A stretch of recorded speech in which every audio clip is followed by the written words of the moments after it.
Bonjour, je m'appelle Louis, j'ai plus de 40 ans, plus de 45 ans même, pas loin d'être à 50 ans. Je suis né à Bordeaux et j'ai grandi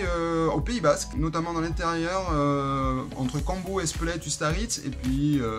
Bayonne aussi pas mal. J'ai fait mes études, une partie de mes études à Bordeaux, une partie de mes études à Toulouse et j'ai fini par un master MBA à Hong Kong dans le domaine de la finance et de l'administration.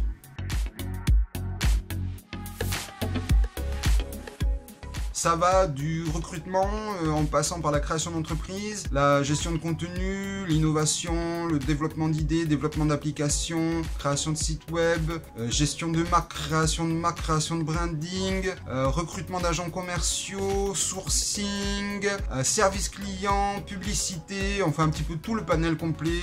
parce que je pense qu'aujourd'hui quand on est chef d'entreprise, on doit comprendre ce que fait l'employment, c'est-à-dire ce que font vos partenaires de travaux, c'est-à-dire les employés de votre entreprise et c'est important je pense d'exceller dans chaque secteur d'activité.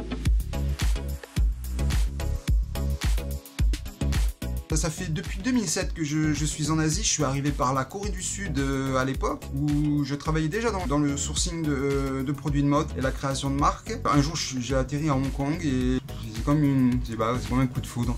Et depuis, j'habite à Hong Kong, je suis permanente résidente, j'ai monté mon entreprise, mes entreprises à Hong Kong et puis du coup j'ai évolué dans pas mal de secteurs d'activité. Ça faisait quelques années que j'étais pas trop rentré chez moi, j'ai décidé de prendre un peu de recul par rapport à l'implication classique d'une entreprise, c'est-à-dire être dans le bureau, travailler 7 jours sur 7, 18 heures par jour parce que quand on est en Asie, on est à Hong Kong, on touche tous les marchés mondiaux. On a des employés en Chine où on travaille avec des Japonais, où on a du service client aux Philippines parce qu'ils sont très bons en anglais. Après, dès qu'il est 14-15 heures, c'est le créneau d'heure des Européens qui est un des marchés principaux que je gère et puis on finit à minuit, 1h du matin avec l'ouverture du marché américain. Donc je travaillais 7 jours sur 7, j'avoue qu'on peut pas vraiment avoir de vie de famille, mais c'est pas un problème pour moi, entre guillemets, je veux dire que mon travail c'est ma femme, plus j'en prends soin et plus elle prend soin de moi. Voilà.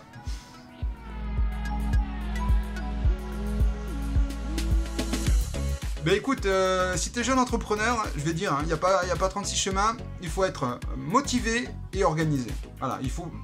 avoir une motivation à toute épreuve, il faut avoir faim de savoir et soif de connaissances, ça c'est sûr, et puis il faut être surtout organisé, parce qu'avec la motivation, c'est déjà la façon dont on prend le pas et qu'on avance, parce que des fois on développe des idées, moi par exemple j'ai un cahier, je l'appelais 101 idées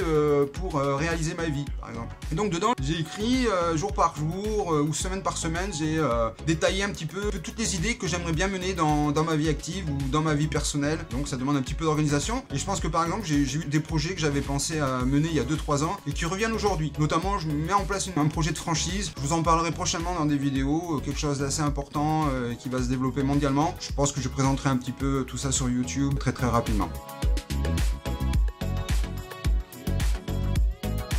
J'avais déjà des chaînes YouTube avant, notamment sur la présentation de produits que j'avais et que je présentais sur les différents sites marchands avec lesquels je travaillais dans le monde. Et puis dans mes équipes de travail, j'ai souvent proposé l'idée d'améliorer la chaîne de présentation de produits. J'ai déjà eu des vidéos qui ont fait 100 000 vues sur YouTube, j'ai déjà eu des vidéos sur Facebook qui ont fait plusieurs millions de vues. Et puis je pensais que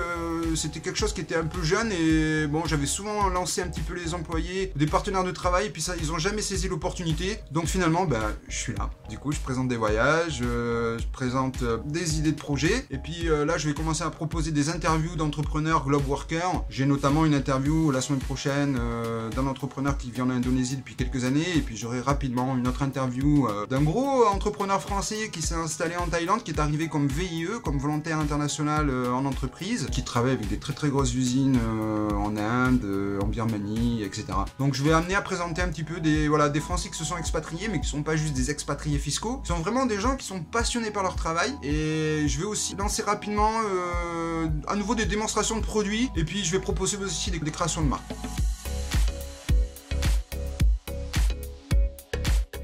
En général, je me prends pas trop la tête quand je travaille, j'aime bien rigoler quand je bosse avec les gens, alors des fois ils sont un petit peu décontenancés, ils se demandent est-ce que le mec est vraiment sérieux, comment il fait pour être directeur, je prends du plaisir à bosser, je vais dire ça comme ça, mais en fait mon travail c'est un peu comme ma femme, c'est-à-dire que plus je prends soin d'elle et plus elle prend soin de moi quoi. Mais j'ai une famille aussi, j'ai pas d'enfants par contre, mais j'ai une famille et je les aime beaucoup, ils le savent, mais bon j'ai un sacré caractère, de toute façon quand tu vis à l'étranger, que tu fais le tour du monde souvent ça peut être une source d'énergie et voilà, je suis très adepte du zen, du feng shui, de la méditation et puis des aspérités à être positif et à avoir toujours confiance en soi. Sur ce, en tout cas, je vous remercie de suivre cette chaîne et je vous dis à très bientôt.